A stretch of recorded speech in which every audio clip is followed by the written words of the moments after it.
Pachi pamwe mhuri yeZimbabwe tadzoka zvekare. Regai titange nenyaya iri pano. Vatete kunzvimbo yeShurugwi kune night club yakambopisa chaizvo makore anenge 2-3 akapfuura.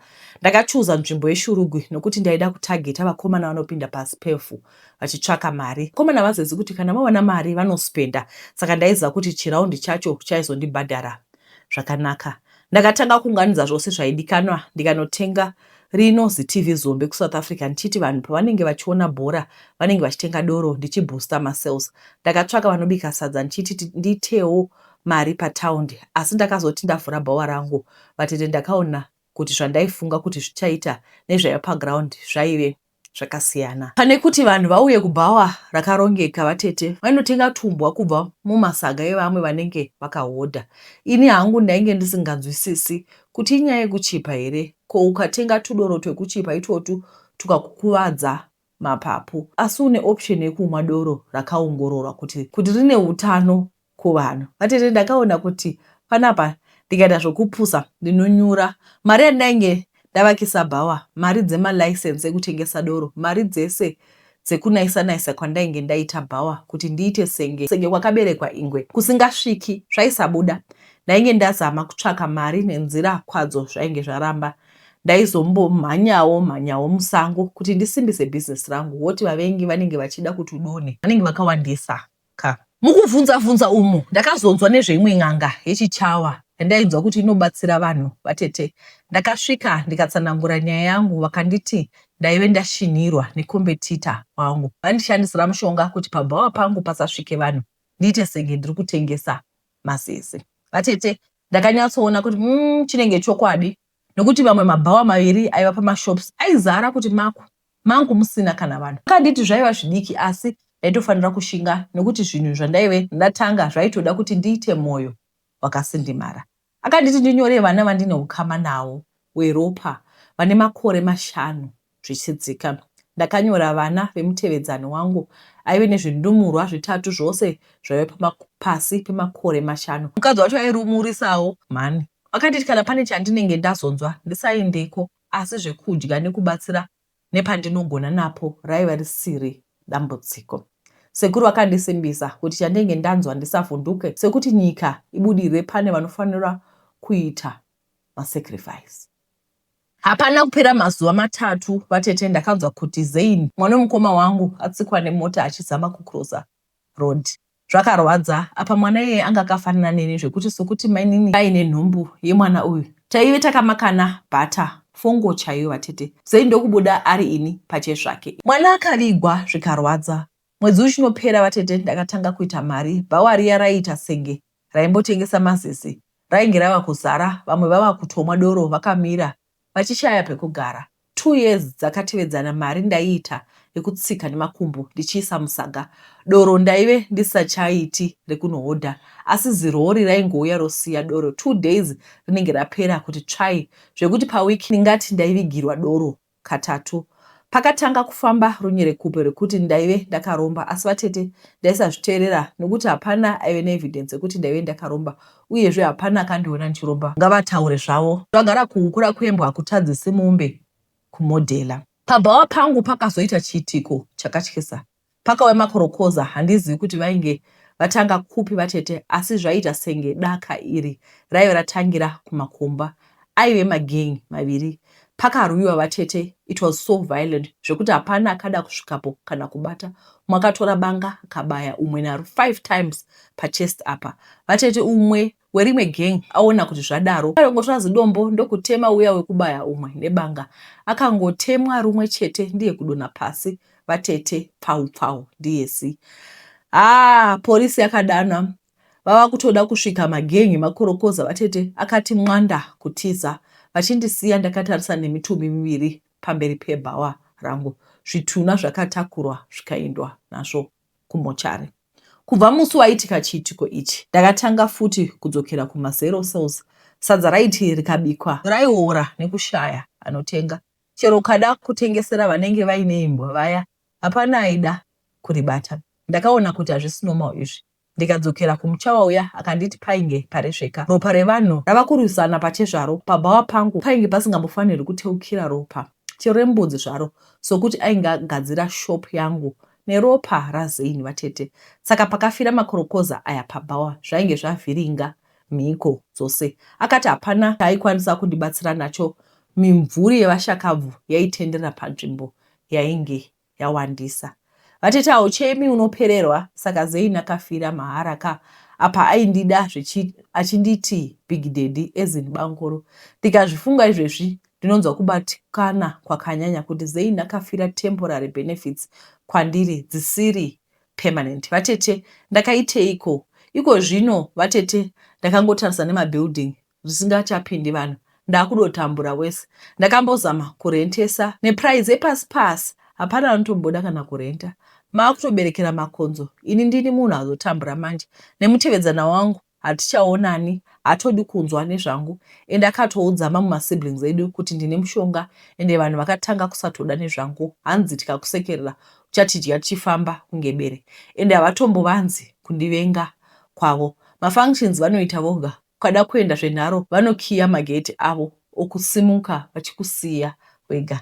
Ndiri lonely, poor and broke. Nhamo yandaive nayo ndisati ndava nebhawa yaidova nani than yandava nayo izvezvi.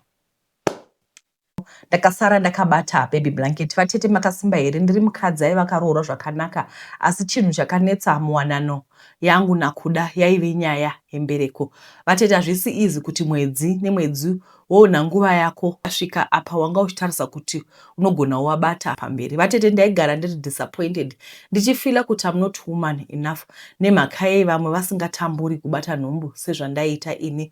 Vamwe vaitobata nhumbu dzacho vasingadzidi, unonzwa zvonzi imistake. Ndaibatikana zvizhinji nekutaura uku vatete hanzi imistake. Zvenyu henyu vamwe isu taitochemerawo mamistake iwawo asi zvairamba. Hapana gwenzi randisina kumwa. Maremende ekumwa mazai ndakaita vatete asi every month same story. Ndikangonzwa mudumu mutanga kurira ndotoziva kuti zvaramba. It's another disappointment again. Hama dzakatanga kutaura kunyanya dzekusaidi kwemurume wangu vatete hanzi vakaroorwa kumashure kwako vana vava kutokambaira. Haudi kuzvara, wakavinga kuzodya mari hama yedu, wakagara kuti pweshe. Vatete pamwe waitukwa kuti vanogozvara nepapi zvibereko vakakanda mubleya. Mashoko aya aidzimba kusvika pakadzikadzika pemwoyo wangu nechinonzi kubvisa nhumbu chacho. Handitochizivi, chero kunzi inobviswa sei handitorina kana idea. Saka zvinhu zvaindibata zvakanyanya vatete kuti sei zvinhu zvakashata zvichiitika kumunhu asina chitema nemunhu. Vatete handisi kuti ndiri perfect asi ndinoedza kugarisana nemunhu wese murudo, mutsitsi nemurunyararo. Ndakazorumwawo nzeve nomwe mudzimai aitengesa pamusika pedyo nepandaigara. Akati kune umwe murume njanji pakuuchika madzimai aitambura nembereko. Inini hangu zvevanhu vaishandira vanhukadzi vari varume especially nyaya dzembereko ndaizvitya ini. Ndiko kuzonzwa kuti amai mune chifuta kunhengo yenyu chinoda kuhakwa nenhengo yangu kuti mubate mwana. Chero hazvo mwana airamba kubatika mumba mangu, pfungwa dzekumbotesta mvura yekune mimwe mugodhi haina kumbobvira yapinda mubrain dzangu. Ndaingoti nenguva yakafanira zveduwo zvichaita. Ndakataurawo maconcerns angu kuna mai vaitengesa pamusika. Vakati aiwa Lloyd waiziva zvaiita plus zvandaifungira zvaive zvisiri izvo. Vatete ndainge ndava desperate kuti ndinziwo mama. Mumba muvewo necommotion yemwana anenge achichemawo nekuwisa zvinhu. Mai vepamusika vakandirayira. Ndakasvika pane line pano nekoko, asi semunhu ainge aita dambudziko mumba ndakahadira kusvika chansi yangu yekuti ndipinde yakwana. Ndakapinda zvandaifunga handizvo. Saka mai maheti vari right, uyu aisava tsotsi. Lloyd akangoti kuti andibatsire dambudziko rangu aingoda kapoto kadiki diki keblack edu emuZimbabwe ekangu. Aya ndaisafanirwa kutora yeumwe oro kutora yakambogara mumba yandakapiwa sechipu, kwete ndaifanirwa kunotenga itsva brand new straight from the shop. Uye kana ndaitenga yaifanirwa kurara musi umwe chete iri panze yakavhurika isina kuvharwa. Ndakanetsekana kuti pandingaisa poto usiku hwese isina aiona kana kuibata ndekupi. Vatete, ndakanoisa poto iyi kugomba remarara. Ndaiziva hakuna anosvikako kana remhanyiri sekuti kamboonekwa nyoka. Mastendi edu ari kwekupedzisira pedyo nezviminda. So ndakati munhu wese arara, ndakanoisa poto iya kugomba. Poto yakatarisa mudenga, muvharo wayo wakatarisa pasi. The following day ndakamukira kunotarisa poto iya kugomba, ndikananga kwaLloyd. Lloyd akasvika kuti ndiitire weti yangu mupoto.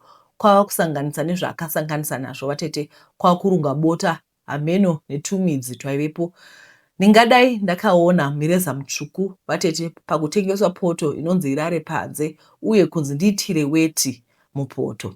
Zvisinei, ndakadzokera kumba vatete. Pose apa hapana wandaiudza zvandaiita. Ndotodemba kuti dai ndakataura zvimwe ndaitsiurwa, asi ndaingoita fungira mumwoyo rwendo rwembwa.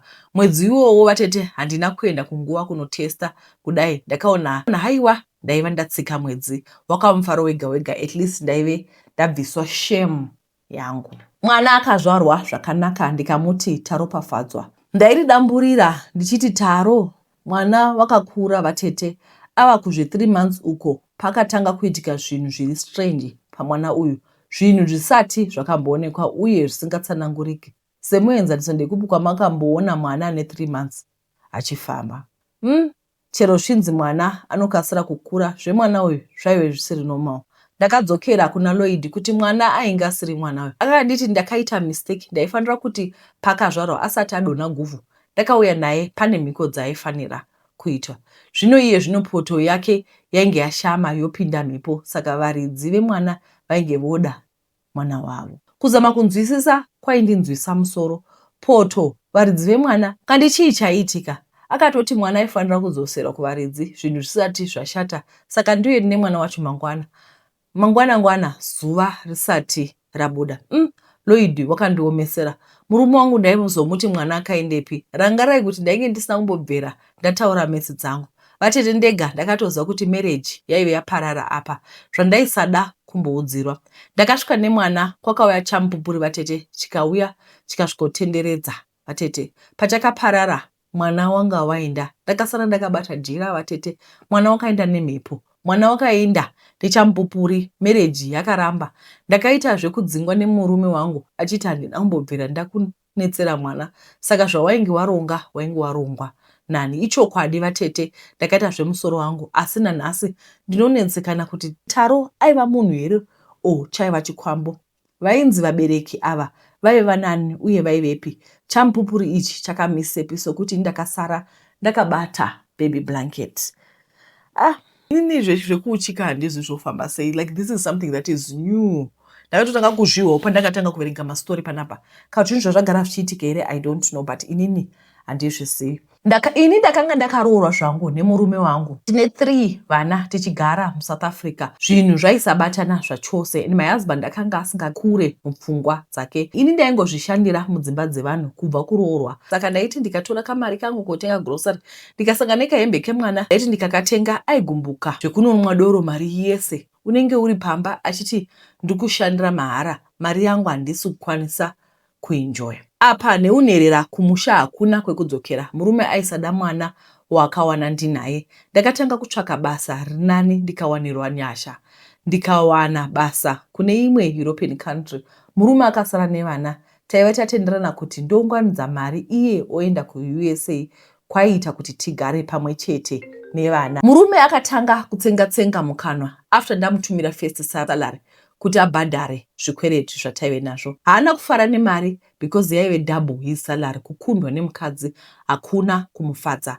Ndakaramba ndichishanda but hatisingachawirirani, everyday fight. Ndaitukwa ndichiudzwa chihure chega chega. Saka ndaienda kune imwe chechi, ikoko mufundisi akati aona kushungurudzwa pamwoyo pangu, saka vakati ndivaone after service. Ndakaenda kuoffice kwavo, vainamadha zvikanzi tokubatsira kutsanya tichinamata pamwe. Saka first day takatsanya ndokubva vafona 000 midnight kuti tinamate. Tapedza takarara, ndikarota chibva pachechi ndikavharirwa nzira yandinozifamba nayo nemaZimbabwe aisvika 7. Ndikashaya road, but imbwa dzakandiratidza road inoenda nerimwe side. Ndakafamba nayo ndikasvika padhamu hombe, ndikamira ndokushaya kuti ndoyambuka sei ndokupepuka.